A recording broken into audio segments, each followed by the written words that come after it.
అప్పుడే తీయండల్లా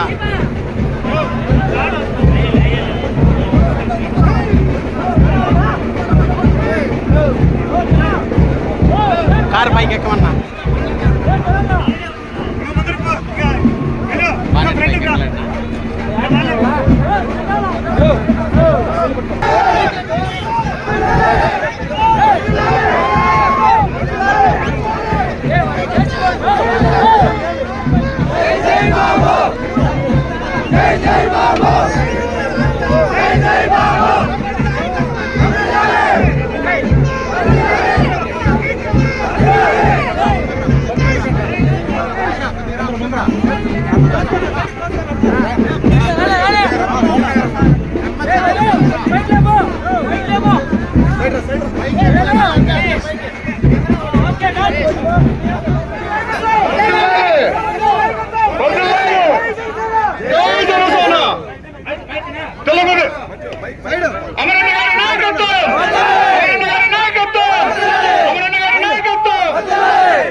బాబు చాలమ్మా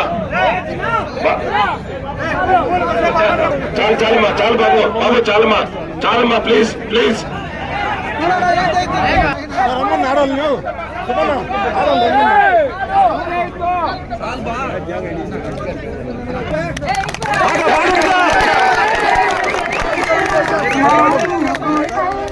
లక్కనపల్లి గ్రామ పంచాయతీ సోదర సోదరిమణులు, అదేవిధంగా జనసేన తెలుగుదేశం పార్టీ నాయకులందరికీ కూడా నా హృదయపూర్వక నమస్కారం.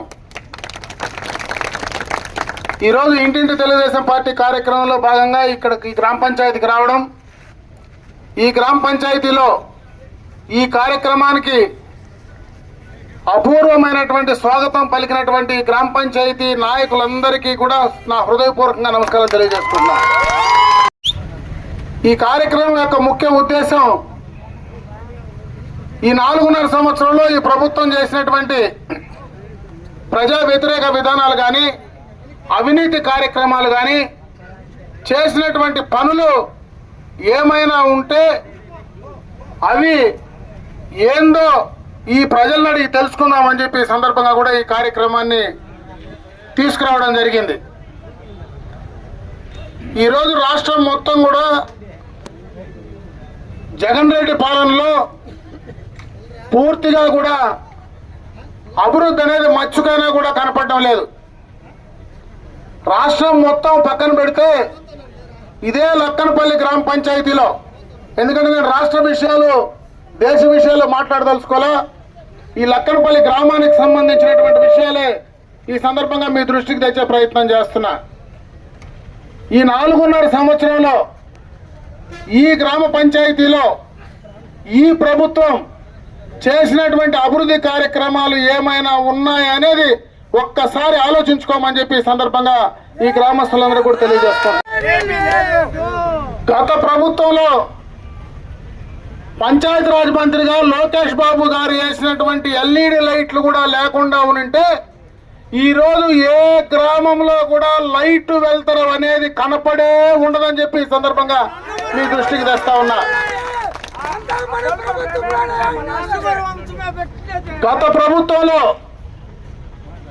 దాదాపుగా ఈ గ్రామ పంచాయతీలో సీసీ రోడ్లే 87 లక్షల రూపాయలకు ఒక సీసీ రోడ్లే ఈ గ్రామ పంచాయతీలో అతి తక్కువ కాలంలో పూర్తి చేసినటువంటి సందర్భాన్ని ఒకసారి గుర్తు చేస్తా ఉన్నా. మరీ ముఖ్యంగా ఈ గ్రామ పంచాయతీ ఒక విషయం నేను చెప్పగలిసా. నేను 2008లో ఈ నియోజకవర్గానికి శాసనసభకు పోటీ చేయడానికి నేను రావడం జరిగింది. ఆ రోజు నన్ను మీరందరూ కూడా 2009 ఎన్నికల్లో నన్ను మంచి మెజారిటీతో గెలిపించారు. అయితే ఆ రోజు కాంగ్రెస్ పార్టీ ప్రభుత్వం అధికారంలో ఉండింది, నేను ప్రతిపక్షంలో ఉన్నా. మళ్ళీ 2014లో నేను పోటీ చేశా, మళ్ళీ నన్ను శాసనసభకు గెలిపించారు. 2014లో కూడా నేను ప్రతిపక్షంలోనే గెలిచా. అయితే చంద్రబాబు నాయుడు గారి నాయకత్వంలో ఈ నియోజకవర్గానికి ఏదైనా నా వంతు చేసేటువంటి పరిస్థితి కంటిన్యూస్ గా 2004 నుంచి కూడా ప్రతిపక్ష శాసనసభ్యుడిగా అటు పొంగునూరులో పెలంనేరులో గెలుస్తూ ఉంటే ఒక దఫా అయినా నేను చేసేటువంటి అవకాశం దొరుకుతుందేమో అని చెప్పి చంద్రబాబు నాయుడు నాయకత్వంలో మరి నేను పనిచేయదలుచుకున్నా. ఆ రోజు నాకు ఈ రాష్ట్రంలో 22 నెలలు మంత్రిగా పనిచేసేటువంటి అవకాశం తెలుగుదేశం ప్రభుత్వం చంద్రబాబు నాయుడు గారు నాకు ఇవ్వడం జరిగిందని చెప్పి సందర్భంగా మీ దృష్టికి తెస్తా ఉన్నా. నేను ఈ యొక్క గ్రామ పంచాయతీని దృష్టిలో పెట్టుకొని మాట్లాడుతున్నా. ఈ గ్రామ పంచాయతీలో ఉండేటువంటి హ్యామ్లెట్స్, ఈ లక్కనపల్లికి ఉండేటువంటి హ్యామ్లెట్స్ అన్ని ఈరోజు ఏవైతే ఉన్నాయో, నేను ఇక్కడ శాసనసభ్యుడిగా ఎన్నికలకు వచ్చినప్పటి నుంచి 2017-16 దాకా ఒక్క కనెక్టివిటీ రోడ్డు కూడా లేనటువంటి సందర్భాన్ని ఒకసారి నేను గుర్తు చేస్తా ఉన్నా. నేను ఈరోజు ఈ లక్కనపల్లి మధ్యలోనే నేను ఈరోజు ఒక విషయం మీకు చెప్పదలిసా. ఇదే గ్రామ పంచాయతీలో పొంగునూరు శంకర్రాయలపేట రోడ్ నుంచి రామనపల్లి రోడ్డు వరకు అయ్యా తొరిటి రోడ్లో 19 లక్షలతో ఎంఎన్ఆర్జీస్తో ఆ రోజు శాంక్షన్ చేసి మీకు ఇవ్వడం జరిగింది. ఆ కార్యక్రమాన్ని మీకు అందించడం జరిగింది. అదేవిధంగా పొంగునూరు శంకర్రాయలపేట రోడ్ నుంచి మళ్ళా పొంగునూరు శంకర్రాయలపేట రోడ్డు వరకు తొరిడి ఏదైతే చిన్నపురం నుంచి మరి ఈఏపీ కింద 71 లక్షలతో శాంక్షన్ చేసి తీసుకొచ్చినటువంటి కాపీ ఈరోజు ఈఏపీ నుంచి నా దగ్గర ఉంది. అదేవిధంగా పొంగునూరు శంకర్రాయలపేట రోడ్ నుంచి రామనపల్లి వరకు ఈఏపీ కింద 87 లక్షల రూపాయలతో మరి శాంక్షన్ చేశాం. ఆ పనులు కూడా కాంట్రాక్టర్ పూర్తి చేసి ఇచ్చాడని చెప్పి తెలియజేసుకుంటున్నా. ఇకపోతే ముఖ్యంగా పొంగునూరు శంకర్రాయలపేట రోడ్ నుంచి మళ్ళా పొంగునూరు శంకర్రాయలపేట రోడ్డు వరకు వయ్యా మరి ఏదైతే పెద్ద చెల్లారగుంట పెద్దపురంకు 2,89 లక్షల రూపాయలు ఈఏపీ కింద శాంక్షన్ చేసి తీసుకురావడం జరిగింది. అదేవిధంగా పొంగునూరు శంకర్రాయలపేట రోడ్ నుంచి మరి కుప్పం పలమనేరు రోడ్డు వరకు శెట్టిపల్లి చిక్కనపల్లి బుడిశెట్టిపల్లి వరకు 3,09 లక్షలతో ఆ రోజే ఈఏపీ నుంచి శాంక్షన్ చేసి తీసుకొచ్చా. ఈ రోజుకి కూడా అవి శాంక్షన్ లోనే ఉన్నాయి. గత ప్రభుత్వంలోనే ఆ పనులన్నీ కూడా అగ్రిమెంట్లు అయినాయి. కొంతవరకు ఆ రోడ్డు 4.5 సంవత్సర కాలంలో ఈ 4.5 సంవత్సరంలో నేను తీసుకొచ్చినటువంటి పనులు, అది రాష్ట్ర ప్రభుత్వం డబ్బులు కాదు, కేంద్ర ప్రభుత్వం డబ్బులు కాదు, మరి ఏషియన్ బ్యాంక్ నుంచి ఎక్స్టర్నల్ ఎయిడెడ్ ప్రాజెక్ట్ కింద ప్రత్యేకంగా 139 కోట్ల రూపాయలు తీసుకొస్తే దాంట్లో దాదాపు 8 కోట్ల రూపాయల వరకు ఇదే గ్రామ పంచాయతీలో నేను శాంక్షన్ చేసి మీకు అందిస్తే 2 రోడ్లు పనిచేసి చేసినటువంటి కాంట్రాక్టర్లకు ఈ రోజున కూడా డబ్బులు ఇవ్వకపోతే తోలేసిన జల్లే ఆ రోడ్ల మీద మీకు కనపడతా ఉందా లేదా ఒకసారి ఆలోచించుకోమని చెప్పి సందర్భంగా తెలియజేసుకుంటున్నా. ఏం అభివృద్ధి కార్యక్రమాలు ఇదే గ్రామ పంచాయతీలోనే అంగన్వాడీ భవనం లక్కనపల్లిలో 10 లక్షలు చేస్తే అది కూడా మోల్డింగ్ వేసి అట్లనే నిలిపేసినటువంటి సందర్భాన్ని ఒకసారి గుర్తు చేస్తా ఉన్నా. అదే గత ప్రభుత్వంలో అంగన్వాడీ భవనం పెద్దపురంలో చేస్తే దాన్ని ఈ రోజు దాకా కూడా మొదలు పెట్టినటువంటి పాపం లేదు. అదే విధంగా వెలుగు సంబంధించి మహిళల కోసం చేస్తే అది 10 లక్షల రూపాయలతో ఈ రోజు కూడా అట్లే ఉంది. ఇంకొక పక్క మండల ప్రాథమిక పాఠశాల సెట్టిపల్లి ప్రహారీ గోడకు 5,63,000 వేస్తే ఈ రోజు కూడా అవి పిల్లర్లు వేసుకొని రోడ్డు పైన నీకు ఆ పిల్లర్లు అట్లే కనపడతా ఉన్నాయా లేదా అని ఒకసారి ఆలోచించుకోమని చెప్తా ఉన్నా. ఇవే కాదు, సీసీ రోడ్లన్నీ 75 లక్షలు తెచ్చాం, అవన్నీ కొన్ని పూర్తి చేశాం. ఇంకా దాదాపు 50-60 లక్షల రూపాయలు గత ప్రభుత్వంలో శాంక్షన్ చేసిన సీసీ రోడ్లు ఈ రోజు దాకా కూడా వేసేటువంటి పరిస్థితి లేదు. నేను అడుగుతా ఉన్నా, ఈ రోజు శాసనసభ్యుడిగా నేను ఉండొచ్చు, ముఖ్యమంత్రిగా జగన్మోహన్ రెడ్డి, గతంలో చంద్రబాబు నాయుడు గారు ఉండొచ్చు, లేదా జగన్మోహన్ రెడ్డి ఉండొచ్చు, ఎవరు వచ్చినా శాసనసభ్యుడు ఎవరైనా, మంత్రి ఎవరైనా, ముఖ్యమంత్రి ఎవరైనా ప్రజల కోసం పనిచేసేటువంటి కార్యక్రమాల కోసమే ఈ రోజు ఎన్నికల్లో మనం వస్తాం. ఈ రోజు ఈ ప్రభుత్వం శాంక్షన్ చేస్తే, ఈ శాసనసభ్యుడు పనులు తీసుకొస్తే, ఎన్నికలైన తర్వాత ఇంకొక శాసనసభ్యుడు వస్తే, ఇంకొక ప్రభుత్వం వస్తే అది ప్రజలకు అందివ్వకుండా ఉండింది గత స్వాతంత్రం వచ్చినప్పుడు 70 సంవత్సరాల నుంచి ఏ రాజకీయ నాయకుడు కూడా ఈ రాష్ట్రంలో దేశంలో చేయలేదని చెప్పి సందర్భంగా తెలియజేసుకుంటున్నా.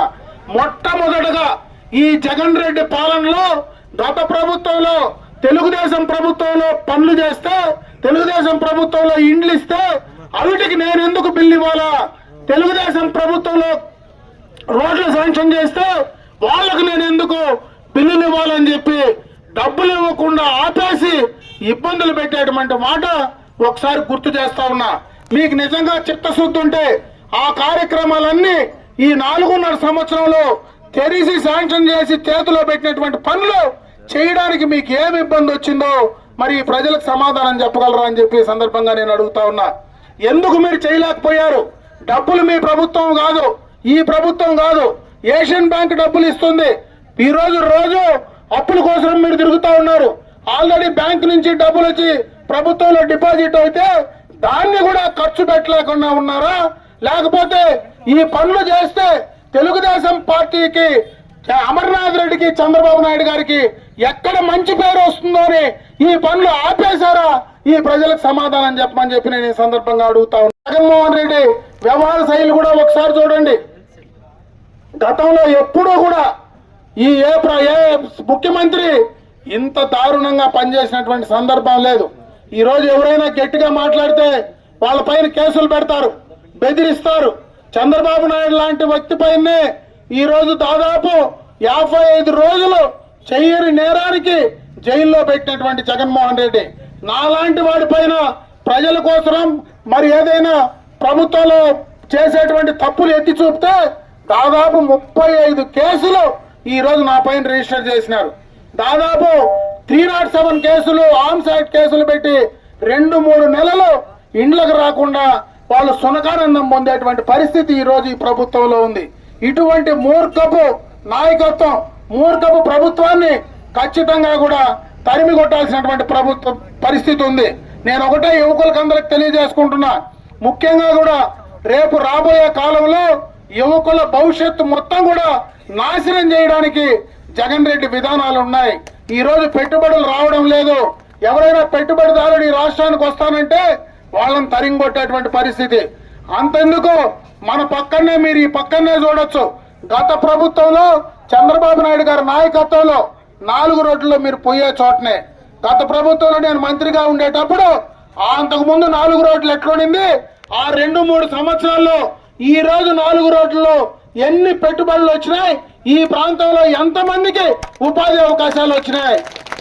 ఈ రోజు మీరు వచ్చిన తర్వాత కనీసం అక్కడ ఏదైనా ఒక ఇండస్ట్రీ అయినా తీసుకొచ్చే పరిస్థితి ఉన్నారా? మిమ్మల్ని నమ్మి ఎవరైనా పెట్టుబడులు పెట్టేటువంటి పరిస్థితి ఉందా ఆలోచించుకోమని చెప్పి సందర్భంగా మానసిక దౌర్బల్యంతో ఈరోజు జగన్మోహన్ రెడ్డి గారు పాలన సాగిస్తా ఉన్నారు. కనీసం వాళ్ళ శాసనసభ్యులకి మంత్రులకు ఇంటర్వ్యూలు ఇవ్వవు. నీ సొంత చెల్లెలు ఈ రోజు నీతో లేదు. నీ సొంత చిన్నాన్న చనిపోయి మర్డర్ అయితే ఎందుకు జరిగిందో ఆలోచించుకొని చేసేటువంటి పరిస్థితి ఈ రోజు ఉందా అని అడుగుతా ఉన్నా. ఇంత దారుణంగా మరి ఈ రోజు వ్యవహారాన్ని నలిపేటువంటి ఇటువంటి ముఖ్యమంత్రి మనకు అవసరమా? ఈ 4.5 సంవత్సరాల్లో ఒక రాష్ట్రానికి రాజధాని ఫలాని ఊరని చెప్పుకోలేకుండా ఉండేటువంటి దౌర్భాగ్యపు ముఖ్యమంత్రి ఎవరైనా భారతదేశంలో ఉన్నాడంటే అది జగన్మోహన్ రెడ్డి పేరు ఒకటే కనపడుతుందని చెప్పి ఈ సందర్భంగా తెలియజేసుకుంటున్నా. ఇంత దారుణంగా అటు యువకుల్లో భవిష్యత్తును నాశనం చేస్తా ఉన్నావు, అన్ని వర్గాలు నాశనం చేస్తా ఉన్నావు, అందరినీ కూడా ఇబ్బందులు పెడతా ఉన్నావు. ఏ గ్రామంలోనూ ఈ రోజు అభివృద్ధి కార్యక్రమాలు కనపడడం లేదు. ఓట్లు వేసుకున్న వాళ్ళు ఎక్కడున్నారో కనపడడం లే. ఈ రోజు వార్డు మెంబర్ నుంచి గ్రామ పంచాయతీ నుంచి MPTC, MPP, ZPTC, MLA, MP, ముఖ్యమంత్రి, మంత్రి అందరూ వైఎస్ఆర్ కాంగ్రెస్ పార్టీ నాయకులే. వేరే ప్రతిపక్షం కూడా ఈ రాష్ట్రంలో లేడు. మీకు ఇంత పెద్ద మ్యాండేట్ ఇస్తే ప్రజలకు ఇంత దరిద్రమైనటువంటి పాలన అందించినటువంటి పరిస్థితి ఈ జగన్మోహన్ రెడ్డి గారికి ఒకరికే దక్కుతుంది. నేను అందుకే తెలియజేసుకుంటున్నా, ఖచ్చితంగా ఈ పాలనను ఈ జగన్మోహన్ రెడ్డిని ఈ రాష్ట్రం నుంచి రాజకీయంగా తరిమి కొట్టాల్సినటువంటి పరిస్థితి ముఖ్యంగా కూడా యువకుల పైన ఉంది. ఈ రాష్ట్రం బాగుపడాలంటే చంద్రబాబు నాయుడు లాంటి అనుభవం కలిగినటువంటి వ్యక్తి, చంద్రబాబు నాయుడు గారి వంటి విజన్ ఉండేటువంటి వ్యక్తి మళ్ళా ఈ రాష్ట్రానికి ముఖ్యమంత్రి అయితే తప్పించి మనకు భవిష్యత్తు లేదనే విషయాన్ని దయచేసి అందరూ గమనించండి. రేపు జరిగే ఎన్నికల్లో తెలుగుదేశం పార్టీకి సైకిల్ గుర్తుపైన ఓటేసి మళ్ళా చంద్రబాబు నాయుడు గారిని ముఖ్యమంత్రి చేయడానికి మీరందరూ కూడా ముందుండి పనిచేయాలని చెప్పి మనస్ఫూర్తిగా కూడా మీకు అందరికీ తెలియజేసుకుంటూ సెలవు తీసుకున్నా. జై హింద్, జై తెలుగుదేశం, జై జనసేన.